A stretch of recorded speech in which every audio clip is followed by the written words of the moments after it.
அனைவருக்கும் வணக்கம். இந்த வீடியோவில் நம்ம என்ன பார்க்க போகிறோம் அப்படின்னு பார்த்தீங்கன்னா, தமிழ் பற்றின அந்த கேள்விகள் தான் பார்க்க போகிறோம்.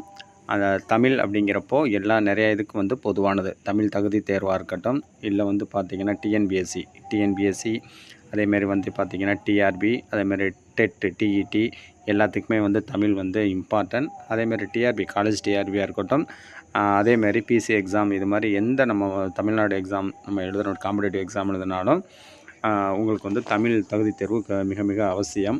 அதனால் வந்து பார்த்திங்கன்னா, இப்போ ரீசெண்டாக வந்து டிஎன்பிஎஸ்சியில் என்ன எக்ஸாம்லாம் வரப்போகுது அப்படின்னு பார்த்தீங்கன்னா, பொதுவான எக்ஸாமில் டிஎன்பிஎஸ்சியில் குரூப் 2 அதுக்கப்புறம் குரூப் 4 2 எக்ஸாம் வருது. அந்த குரூப் 4 குரூப் 2 அதுக்கப்புறம் டிஆர்பி, டிஇடி இந்த எக்ஸாமை பேஸ் பண்ணி தமிழில் வந்து நம்ம வந்து கொஷின்ஸ் பார்க்க போகிறோம். மொதல் டாபிக் என்ன அப்படின்னு பார்த்தீங்கன்னா, நீங்கள் இந்த குரூப் 4க்கு உண்டான டாப்பிக்கை தான் பார்க்க போகிறோம். குரூப் 4ல் யூனிட்டில் வந்து என்னென்ன இருக்குது அப்படின்னு பார்த்தீங்கன்னா, ஒரு 25 கேள்வி வந்து இலக்கணத்தில் கேட்பாங்க.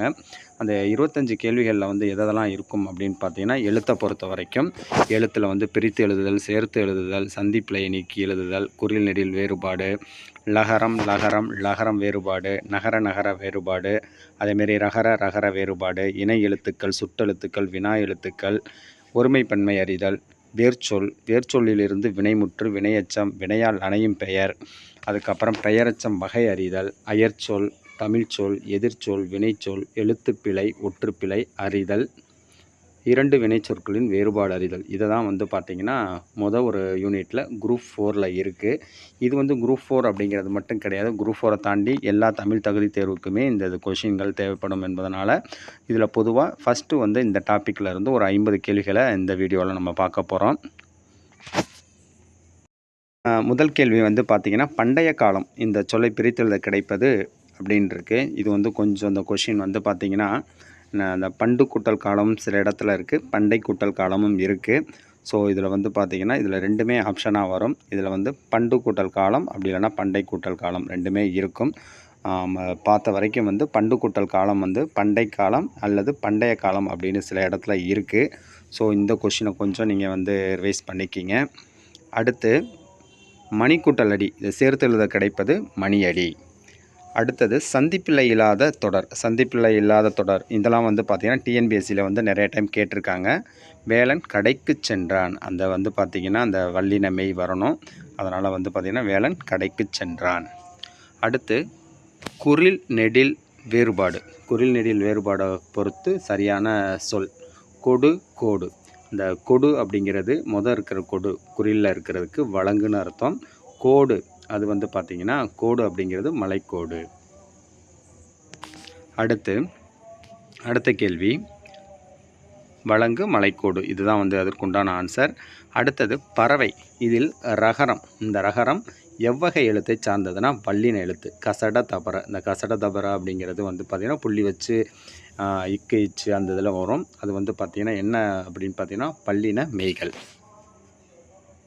அடுத்து மனம் என்பதன் பொருள் உள்ளம். அடுத்து மெல்லின எழுத்துக்கள் வந்து பார்த்திங்கன்னா ஞயன நமன இனமாக வரும் எழுத்துக்கள். இந்த மெல்லின எழுத்துக்களுக்கு இனமாக வரும் எழுத்துக்கள் என்ன எழுத்துக்கள் அப்படின்னு பார்த்து 7வது கொஷின். மெல்லின எழுத்துக்களுக்கு இனமாக வரும் எழுத்துக்கள் வல்லின எழுத்துக்கள். அந்த இங்கு, இஞ்சு, இந்து, இன்னு, இந்து, இம்மு, இன்னு இதுக்கெல்லாம் வந்து இனமாக வர எழுத்துக்கள் கசட தவிர அந்த வல்லின எழுத்துக்கள் தான் வரும். அடுத்து ஆ, இ, உ ஆகிய எழுத்துக்கள் எவ்வகை எழுத்துக்கள் அப்படின்னு பார்த்தீங்கன்னா இதெல்லாம் ஆ, இ, உ அது இது அப்படின்னு நம்ம வந்து சுட்டி சொல்வதனால் இது வந்து சுட்டெழுத்துக்கள். ஆ, இ, உ எல்லாமே சுட்டெழுத்துக்கள். அடுத்து மொழியின் இறுதியில் வரும் வினா எழுத்துக்கள் எவை? ஒரு மொழியோட இறுதியில் வரும் வினா எழுத்துக்கள் ஆ, ஓ. மாணவன் என்பதன் பன்மை, அதாவது ப்ளூரல் ஃபார்ம் வந்து மாணவன் அப்படிங்கிறது என்ன அப்படின்னு பார்த்தீங்கன்னா மாணவர்கள். அடுத்து கண், இச்சொல்லோட இணை எழுத்து என்ன? கண்ணுக்கு இணைச்சொல் 8 இருக்குது. அதனால் வந்து பார்த்திங்கன்னா இன் அப்படிங்கிறதுக்கு இணைச்சொல் வந்து 8, அதனால் 8 கண். இச்சொல்லின் இணை எழுத்து 8, ஆப்ஷன் சி. அடுத்து 12 பள்ளி, இச்சொல்லில் இல் லி எவ்வகை லகரம் அப்படின்னு சொல்லியிருக்கு. இந்த பள்ளிங்கிறது நமக்கு ஸ்கூல் வரும். இதில் வந்து இல் லி இது வந்து எந்த லகரம் அப்படின்னு பார்த்தீங்கன்னா பொது லகரம். இந்த சிறப்பு லகரமாக இருந்துச்சுன்னா சிறப்புலா இருக்கும். இது வந்து சிறப்பு லகரம். சிறப்பு லகரமாக இருக்கும். இதுக்கு உண்டானது பொது லகரம். பொது லகரம் ஆப்ஷன் பி பொது லகரம். இந்த பள்ளியில் இல் லி அப்படிங்கிறது பொது லகரம். அடுத்தது ஏ என்ற வினா எழுத்து எங்கு வரும் அப்படின்னு பார்த்தீங்கன்னா, ஏ அப்படிங்கிறது வினா எழுத்து அப்படிங்கிறது எங்கே வரும் அப்படின்னா, மொழியின் முதலிலும் இறுதியிலும் வரும். ஒரு ஏங்கிற வினா எழுத்து ஏன்னு நம்ம கடைசியில் கேட்போம், ஸ்டார்டிங்லேயும் இருக்கும். அதனால் மொழியோட முதலிலும் இறுதியிலும் வரும் வினா எழுத்து ஏ. அடுத்தது அண்மை சுட்டு எழுத்து. அண்மை சுட்டு எழுத்து அப்படிங்கிறது என்ன அப்படின்னு பார்த்தீங்கன்னா, ஆப்ஷன் பி இ. ஈங்கிறது சுட்டெழுத்து. ஏற்கனவே வந்து பார்த்திங்கன்னா ஆ இ உ வந்து சுட்டெழுத்துன்னு பார்த்துருக்கோம். இதில் அண்மை சுட்டு அப்படிங்கிறது இ. அடுத்து மரம் என்பதன் பன்மை சொல். மரம் அப்படின்னா அதோட பன்மை ப்ளூரல் ஃபார்ம் என்ன அப்படின்னு பார்த்தீங்கன்னா மரங்கள். கற்கள் இச்சொல்லில் அமைந்துள்ள பிழையை திருத்துக. கற்கள் அப்படின்ட்டுருக்கு. இதில் என்ன பிழை இருக்குது அப்படின்னு சொல்லி கேளுங்க. கற்கள் அப்படிங்கிறதுக்கு இது வந்து பிழை அப்படின்னு சொல்லியிருக்காங்க. இதில் வந்து பிழையை திருத்தி எழுதுனா என்ன கிடைக்கும்? கற்கள் ஏற்கனவே சொல்லியிருக்கோம். கற்கள் அப்படிங்கிறது ஆப்ஷன் பி இ கற்கள். அது வந்து சரியானது தான். சில நேரத்தில் வந்து சரியான கொஷின் கொடுத்துட்டு கூட நம்ம கேட்பாங்க. அதனால் நம்ம வந்து கற்கள் அப்படின்னு போட்டுருக்க கூடாது. கற்கள் அப்படிங்கிறது சரியானது தான். ஆப்ஷன் சி ஆப்ஷன் டி இ வந்து கற்கள். கற்கள் அப்படிங்கிறத சரியாக தான் அதில் கொடுத்துருக்காங்க. இருந்தாலும் பிழையை திருத்துக அப்படின்னு இருக்குது. இருந்தாலும் சரியானது அதிலே உங்களுக்கு சொல்லிக்கலாம். அடுத்து குறை என்பதன் பொருள் சத்தமெனில் குறை என்பதன் பொருள் யாது? குறை அப்படிங்கிறது குறை பார்த்தீங்கன்னா, குறை என்பதன் பொருள் சத்தம் எனில் குறை என்பதன் பொருள் குறை அப்படிங்கிறது என்னென்னா அளவு குறைத்தல். இப்போ குறை என்பது பொதுவாக என்ன சொல்கிறோம் அப்படின்னா, குறைனா குறைக்கிறது. குறைக்கிறதா அளவை வந்து குறைக்கிறது. அந்த குறை வந்து பார்த்திங்கன்னா நாய் குறைக்கிறது. இப்போ ரெண்டுக்குமே மாற்றி சொல்லியிருக்காங்க. அப்போது இந்த குறையை வந்து நாய் குறைக்கிறதுக்கு அந்த சத்தம்னு சொல்கிறப்போ அந்த குறையை நம்ம எதுக்கு சொல்லுவோம் அப்படின்னா குறைத்தல்.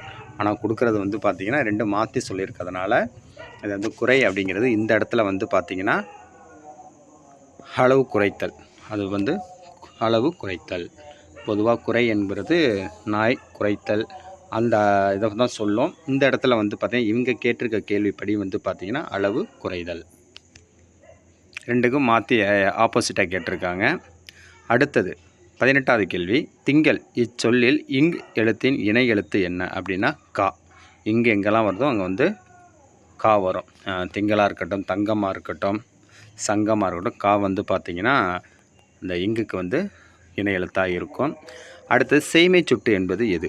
செய்மை சுட்டு எழுத்து இதில் கொடுத்தோன்னே செய்மை அப்படிங்கன்னா தூரத்தில் இருக்கிறது. அதனால் வந்து பார்த்திங்கன்னா ஆ. செய்மை சுட்டு எழுத்து ஆ. Option B. யார் என்பது எவ்வகை வினா அப்படின்னா யார் அப்படிங்கிறது அகவினா. களம் இரண்டு இருக்குது. பொருள் வேறுபாடு அறிந்து களம் இந்த குண்டுலா போட்டிருக்காங்க அப்படின்னா களம்னா பாத்திரம். நம்ம பாத்திரத்தில் வந்து பார்த்திங்கன்னா களம் என்ன சொல்லியிருப்போம்னா வெண்கலம் அப்படின்னு சொல்லியிருப்போம். களம் அந்த களம்ங்கிறது இடம். ஆடுகளம், படுகளம் இதெல்லாம் வந்து பார்த்திங்கன்னா களம் அப்படிங்கிறது ஒரு இடம். அந்த இடத்துல வந்து அந்த இடமாக சொல்லுவோம். இந்த இடத்துல களம் அப்படிங்கிறது பாத்திரம். அந்த ரெண்டாவதாக இருக்கிற களம் வந்து பார்த்திங்கன்னா இடம். அதுக்கு விடை சரியான விடை ஆ. அடுத்தது வலை. ரெண்டு வலை இருக்குது. முதல் வலை வந்து பார்த்திங்கன்னா வலை மீன் பிடிக்கிற வலை. ரெண்டாவது வலை வந்து வளையல் இல்லைனா துளை. அதாவது வந்து பார்த்திங்கன்னா எலி வலை அப்படின்னு சொல்லியிருக்கோம். பார்த்திங்கன்னா எலி வலை அதெல்லாம் ஒரு துளை. அது அந்த இதுக்கு வருது. அப்போ பார்த்திங்கன்னா ஆப்ஷன் ஏ மீன்பிடி வலை, வளையல் இல்லைனா துளை. வலைங்கிறது துளை, அந்த ஓட்டை தான் வந்து பார்த்திங்கன்னா நம்ம வலைன்னு சொல்கிறோம். அந்த எலி வலை அப்படிங்கிறதுக்கு இந்த லை வரும். அதனால் மீன்பிடி வலை, வளையல் அல்லப்படி இல்லைனா துளை அப்படிங்கிறதான் இதுக்குண்டான ஆன்சர். அடுத்து 23வது கேள்விக்கு பந்து. இதில் இந்து எழுத்தின் இணை எழுத்து என்ன? இந்து அப்படிங்கிறதுக்கு இணை எழுத்து என்னன்னு பார்த்தீங்கன்னா இத்து. இந்துக்கு இத்து.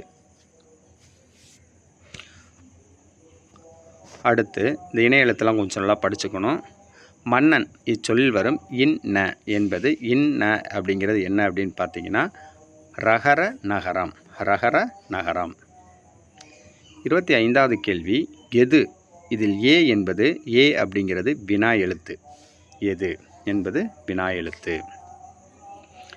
அடுத்தது வந்து பார்த்திங்கன்னா வேர்ச்சொல். இந்த வேர்ச்சொல்லை பற்றி நீங்கள் படிக்கிறப்ப நல்லா தெரிஞ்சுக்கணும். இந்த வேர்ச்சொல் எப்போதுமே எப்படி இருக்கும் அப்படின்னா ஒரு கட்டளை சொல்ல தான் இருக்கும். வேர்ச்சொல்ங்கிறது கட்டளை சொல்லாக தான் இருக்கும். நீங்கள் பகுபத உறுப்பிலக்கணத்துலேயும் பார்த்தீங்கன்னா அதை பிரிக்கிறப்போ பகுதியை எப்போதுமே எப்படி இருக்கும் அப்படின்னா ஒரு கட்டளை சொல்லாக தான் இருக்கும். அதனால் அதை வச்சு நீங்கள் தெரிஞ்சுக்கலாம். படித்தான் இச்சொல்லோட வேர்ச்சொல் என்னென்னா படித்தான் அப்படின்னா படி. நட என்ற வேர்ச்சொல்லின் வினைமுற்றுனா முடிஞ்சு போனது தான் வினைமுற்று. நட அப்படின்னா நடந்தான் அப்படிங்கிறது தான் அதுக்குண்டான விடை. Option C. சென்று சென்றுன்னு வருது. இச்சொல் எவ்வகை எச்சம்? எச்சம் வந்து பெயரெச்சம், வினையெச்சம் அப்படின்னு இருக்கும். இன்னொன்று முற்றெச்சம் நிறையா இருக்குது. இந்த சென்று அப்படிங்கிறப்போ அதாவது ஆல முடிஞ்சுன்னா பெயரெச்சம், இந்த ஊ அதுக்கப்புறம் ஈல முடிஞ்சுன்னா வினையெச்சம். சென்று அப்படிங்கிறது ரூங்கிறத நம்ம பிரித்தோம் அப்படின்னா இரு கூட்டல் ஊ அப்படின்னு வரும். அதனால் ஊன்னு வரதுனால இது என்ன எச்சம் அப்படின்னா வினையெச்சம். பாடியவள் இச்சொல் எதை குறிக்கும் அப்படின்னா பாடிய. யான்னு வருது. அதனால் பாடியவள், நடந்தவள், நடந்தனன் அப்படின்னு வரதெல்லாம் நமக்கு வினையால் அணையும் பெயர். வெறும் பாடிய அப்படின்னு இருந்துச்சுன்னா அது பெயரெச்சம். அதே வந்து பார்த்திங்கன்னா பாடு அப்படின்னு வந்துச்சுன்னா வினையெச்சம். பாடியவள் அப்படிங்கிறதுனால வினையால் அணையும் பெயர். பாடினான் இல்லைனா பாடினாள் அப்படின்னு இருந்துச்சுன்னா வினைமுற்று. அதனால் வந்து பார்த்திங்கன்னா இந்த இடத்துல பாடியவள் அப்படிங்கிறது வினையால் அணையும் பெயர். ஓடிய குதிரை இப்போ ஏற்கனவே நம்ம சொன்ன மாதிரி தான் ஓடிய குதிரை. இது ஓடியங்கிறது என்ன எச்சம் அப்படின்னா பெயரெச்சம். யா இருக்கிறதுனால வந்து பார்த்திங்கன்னா இது வந்து பெயரெச்சம் தான். இல்லை என்ன பெயரெச்சம் அப்படிங்கிறது தான் இதுக்கு தெரிநிலை பெயரெச்சம். ஏன்னா தெரிநிலை பெயரெச்சம் அப்படிங்கிறது ஓப்பனாகவே நமக்கு வந்து ஓடிய குதிரைன்னா டேரெக்டாக தெரியும். சில இடத்துல வந்து நம்ம காலத்தை வந்து மறைச்சி காட்டும். அப்படி காமிக்கிறப்ப அதை தான் குறிப்பாக உணர்த்துவது குறிப்பு பெயரெச்சம் என அறியப்படும். அதனால் வந்து பார்த்திங்கன்னா ஓடிய குதிரை அப்படிங்கிறது இதில் ஓடிய அப்படிங்கிறது எவ்வகை எச்சம் அப்படின்னா தெரிநிலை பெயரெச்சம். இயற்சொல் என்பது என்ன அப்படின்னு பார்த்தீங்கன்னா இயற்சொல் எப்போதுமே வந்து பார்த்திங்கன்னா எல்லாருக்குமே வந்து எளிதில் விளங்கும் வகையில் அமைந்த சொல்.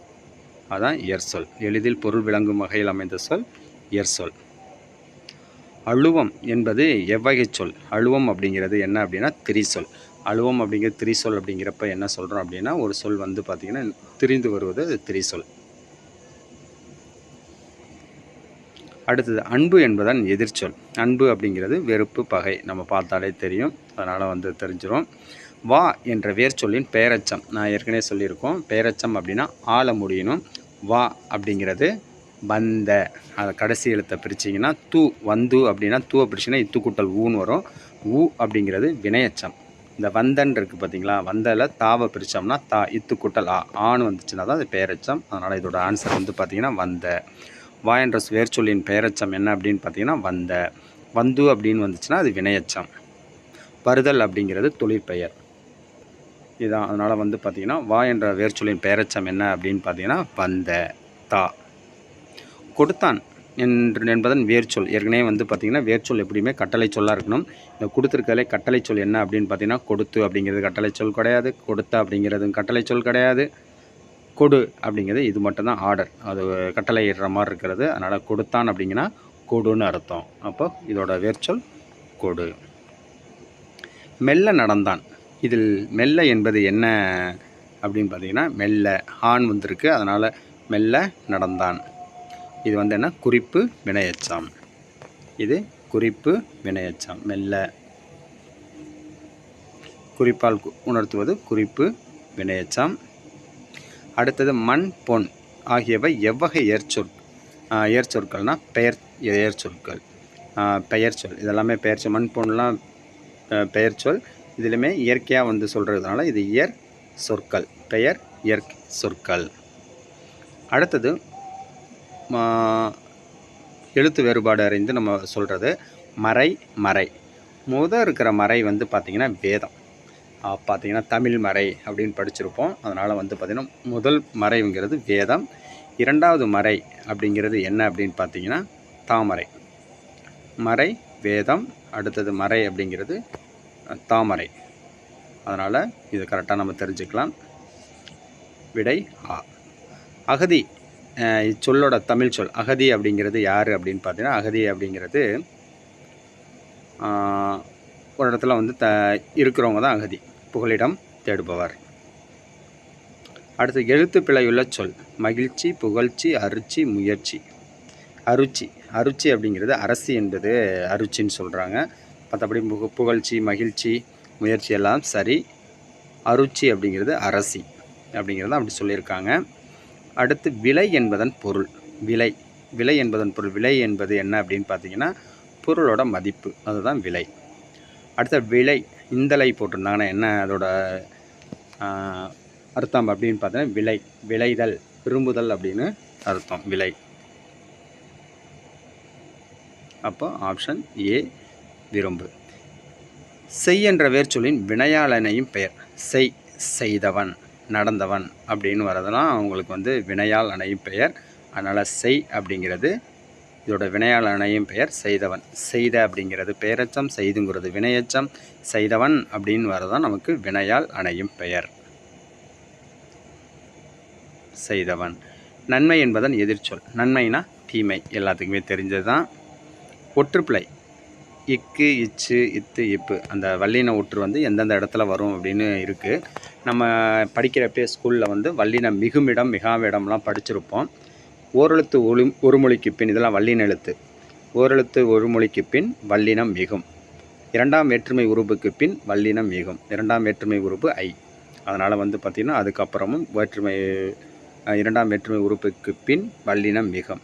அந்த, இந்த என்ற சொற்களுக்கு பின் வல்லினம் மிகும். இது மூணுமே கரெக்டு தான். அதனால் மேற்கண்ட அனைத்தும் அப்படிங்கிறது தான் இதுக்குண்டான சரியான விடை.